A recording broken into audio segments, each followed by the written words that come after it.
കൊളോസ്യർക്ക് എഴുതിയ ലേഖനം 1:27.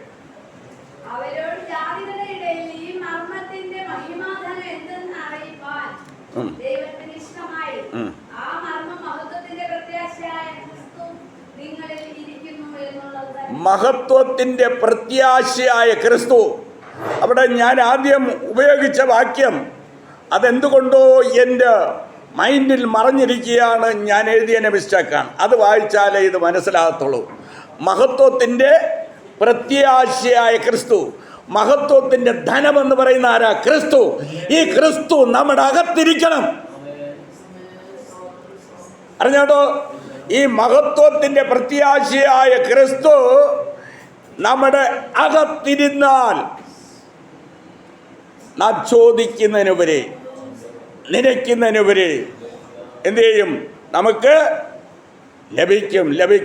1 എഫേസ്യർ 1:28 കൂടെ വായിച്ച്.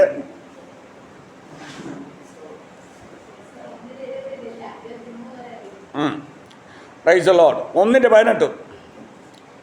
യേശുവിൻ്റെ രക്തത്താൽ ജയം. യേശു ക്രിസ്തുവിൻ്റെ രക്തത്താൽ ജയം. നിങ്ങളുടെ ഹൃദയത്തിൻ്റെ ദൃഷ്ടി പ്രകാശിപ്പിച്ചിട്ട് അവൻ്റെ വിളിയാലുള്ള ആശ ഇന്നതെന്നും വിശുദ്ധന്മാരിൽ അവൻ്റെ അവകാശത്തിൻ്റെ മഹിമാധനം ഇന്നതെന്നും. നോക്ക്, അവൻ്റെ അവകാശത്തിൻ്റെ മഹിമാധനം ഇന്നതെന്ന് നീ അറിയണം. അവകാശത്തിൻ്റെ മഹിമാധനം എന്ന് പറയുന്ന ക്രിസ്തുവാണ്. ഈ ക്രിസ്തു നിന്റെ അകത്തിരിക്കുന്നത് നീ അറിയണം. ഈ ക്രിസ്തു എവിടെ ഇരിക്കുന്നു? നമ്മുടെ അകത്ത് ഇരിക്കുന്നെന്നറിയണം. അല്ലെങ്കിൽ തന്നെ നിങ്ങളുടെ ആത്മാവ് ഇന്ന് എവിടെ ഇരിക്കുന്നു? ഒരു രക്ഷിക്കപ്പെട്ട ഒരാളുടെ ആത്മാവ്, ഈ മാനസാന്തരപ്പെട്ട് രക്ഷിക്കപ്പെട്ട ഒരാളുടെ ആത്മാവ് എവിടെ ഇരിക്കുന്നു? ക്രിസ്തുവിൽ മറഞ്ഞിരിക്കുകയാണ്. എവിടെ ഇരിക്കുന്നു? ക്രിസ്തുവിൽ മറഞ്ഞിരിക്കുന്നു. എവിടെ മറച്ചു വച്ചിരിക്കുന്നു? സ്വർഗത്തിൽ, ആലയത്തിൽ മറച്ചു വച്ചിരിക്കുക. ഇവിടെ ഇരിക്കുന്ന ഓരോ ആളുകളുടെയും യഥാർത്ഥമായിട്ട് മാനസാന്തരപ്പെട്ട് രക്ഷിക്കപ്പെട്ട നിങ്ങളുടെ ആത്മാവ് ക്രിസ്തുവിൽ മറഞ്ഞിരിക്കുകയാണ്. അത് സ്വർഗത്തിൽ, ആലയത്തിൽ മറച്ചു വച്ചിരിക്കുകയാണ്. ഒന്ന് മനസ്സിലാക്കണം. ദൈവം ഇല്ലാത്തവന്, ദൈവത്തെ വിളിക്കാത്തവൻ മരിക്കുമ്പോൾ എന്ത് ചെയ്യുന്നു? അവനൊരു പ്രയാസമല്ല, അവൻ്റെ സുഖമായിട്ട് അവൻ മരിക്കുകയാണ്. മറ്റുള്ളവർ പറയാ ദൈവത്തെ വിളിച്ചിട്ട് ഇവന് കണ്ട രോഗം, കഷ്ടം, പ്രയാസം അവർക്കറിയത്തില്ല. അവരെവിടെ പോവുകയാണ്? നിത്യനരകത്തിൽ പോവുകയാണ്. നമ്മുടെ ആത്മാവ് ക്രിസ്തുവിൽ മറഞ്ഞിരിക്കുന്നത് കൊണ്ട്, നാം സ്വർഗരാജ്യത്തിന് അവകാശിയായതുകൊണ്ട്, നമുക്ക് അവിടെ ന്യായവിധി ഇല്ലാത്തത് കൊണ്ട്, നമ്മുടെ തെറ്റുകൾക്കും കുറ്റങ്ങൾക്കും പാപങ്ങൾക്കും ഇവിടെ വച്ച് നാം മരിക്കുന്നതിന് മുമ്പേ നമ്മെ ശുദ്ധീകരിച്ചെടുക്കുകയാണ്. മനസ്സിലാക്കണം. നമ്മെ സാധാരണ ഒരാൾ സുഖമായിട്ട് മരിക്കുകയാണ്. ദൈവത്തെ വിളിക്കുന്ന ഒരാൾ, ആരാധിക്കുന്ന ഒരാൾക്ക് ഇവിടെ എന്തുണ്ട്? കഷ്ടമുണ്ട്, ഇല്ലേ? ഒരുമാതിരിപ്പെട്ട ഒരു കഷ്ടപ്പെട്ടൊക്കെയാണ് മരിക്കുന്നത്. കാരണം എന്താണ്? നാം ഈ ഭൂമിയിൽ വെച്ച് ചെയ്ത തെറ്റുകൾക്ക് നമ്മളെ ഇവിടെ വെച്ചൊരു ശുദ്ധീകരണമാണ്. നാം കർത്താവിന് വേണ്ടി ഇരിക്കുന്നവരല്ലേ? നിങ്ങളെല്ലാം കർത്താവ് വന്നാൽ പോകണമെന്ന് പറഞ്ഞിരിക്കുന്നവരല്ലേ? അപ്പോൾ പോയി കഴിഞ്ഞിട്ട് പിന്നെ ഒരു ന്യായവിധി ഉണ്ടോ? പിന്നെ നരകത്തിൽ ന്യായം വിധിച്ചു വിടുവോ? ഇല്ല. നമ്മുടെ തെറ്റുകൾക്ക് ഇവിടെ വച്ച് തന്നെയാണ് നമ്മെ ശുദ്ധീകരിച്ചെടുക്കുന്നത്.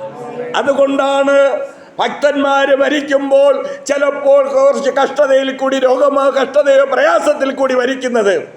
ഒന്ന് ബൈബിൾ പഠിപ്പിക്കുന്ന എന്താണ്? അദ്ദേഹം കുറച്ച് പറഞ്ഞിട്ടുണ്ടെന്ന് തോന്നുന്നു. ക്രിസ്തുയേശുവിൽ ഭക്തിയോടെ ജീവിക്കുന്നവർക്ക് വളരെ കഷ്ടമുണ്ട്.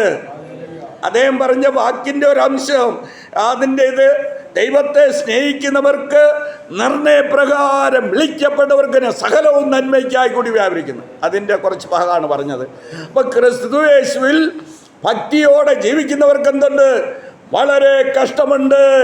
മനസ്സിലാക്കണം. നീ ഭക്തനാണെങ്കിൽ, നീ ഭക്തിയോടെയാണ് ജീവിക്കുന്നെങ്കിൽ നിന്റെ ജീവിതത്തിൽ എന്തുണ്ട്? കഷ്ടമുണ്ട്. കഷ്ടതയില്ലേ? ദൈവദാസൻ്റെ ഭാര്യയും കുറച്ചാൾ ആശുപത്രിയിൽ കിടന്നു. ഞാൻ പോയപ്പോഴാണ് കാണുന്നത്. കാരക്കോണം മെഡിക്കൽ കോളേജിൽ പ്രാർത്ഥിപ്പാനവിടെ വന്നു.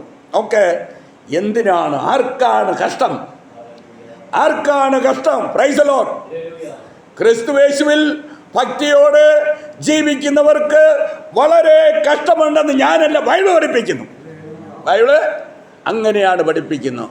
ഒരാൾ ഇവിടെ പ്രാർത്ഥിച്ചു, ചുരുങ്ങിയ പ്രാർത്ഥന സ്വർഗീയ പിതാവേ കേൾക്കണമേ, ആമേ.